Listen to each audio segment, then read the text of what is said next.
Les addictions de Pierre Palmade étaient connues de tous et même des membres de la troupe des Enfoirés.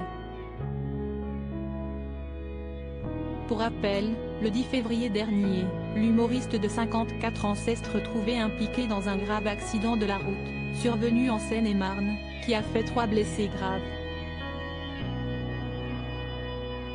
Depuis, les amis du comédien se sont fait plutôt discrets, évitant de réagir publiquement à cette sombre affaire.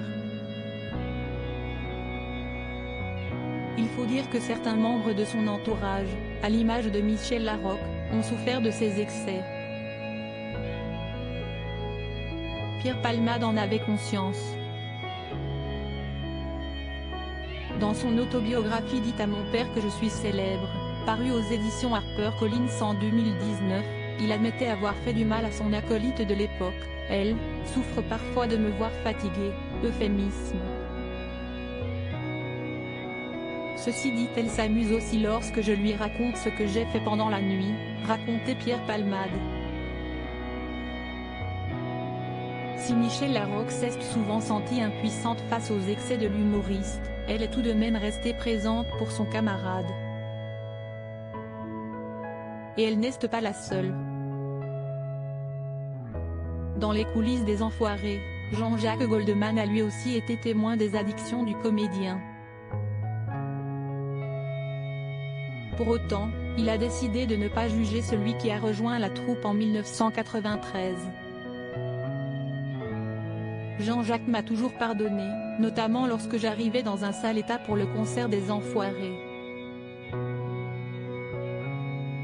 Il m'a pris sous son aile, s'était souvenu Pierre Palmade dans son livre paru en 2019. Et de relater une conversation qu'il a eue avec l'interprète de Comme toi, tu es plus abîmé qu'Amerdan, me disait-il. Aux yeux de l'humoriste, le père de Michael Goldman a d'ailleurs fait partie de ses substituts paternels très importants. Supérieur à Pierre Palmade, Muriel Robin, Michel Larocque, Véronique Sanson. Les femmes de Xavier quand Pierre Palmade se confiait sur son addiction à la drogue devant un juge. Pierre Palmade, qui est actuellement placé sous contrôle judiciaire, n'en est pas à son premier écart. Emporté par la frénésie du succès au moment de faire ses premiers pas en tant que comédien, il s'est perdu dans la nuit parisienne et ses dérives.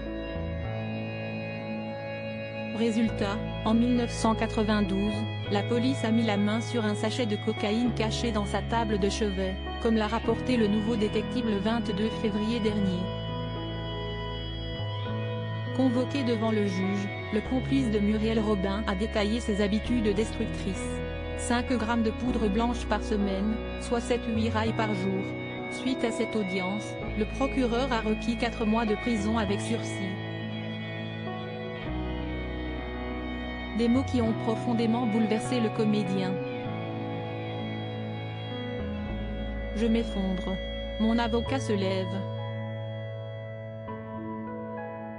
J'entends sa plaidoirie dans un état second. Il plaide la jeunesse, la fragilité. Je ne sais plus. Il se passe 8 jours entre le procès et le verdict. 8 jours pendant lesquels j'ai sérieusement envisagé de mourir si on me parlait de prison. Même avec sursis, a écrit Pierre Palmade dans son autobiographie dite à mon père que je suis célèbre. Finalement, l'humoriste a été condamné à 10 000 francs d'amende. Crédit photo, Abaca.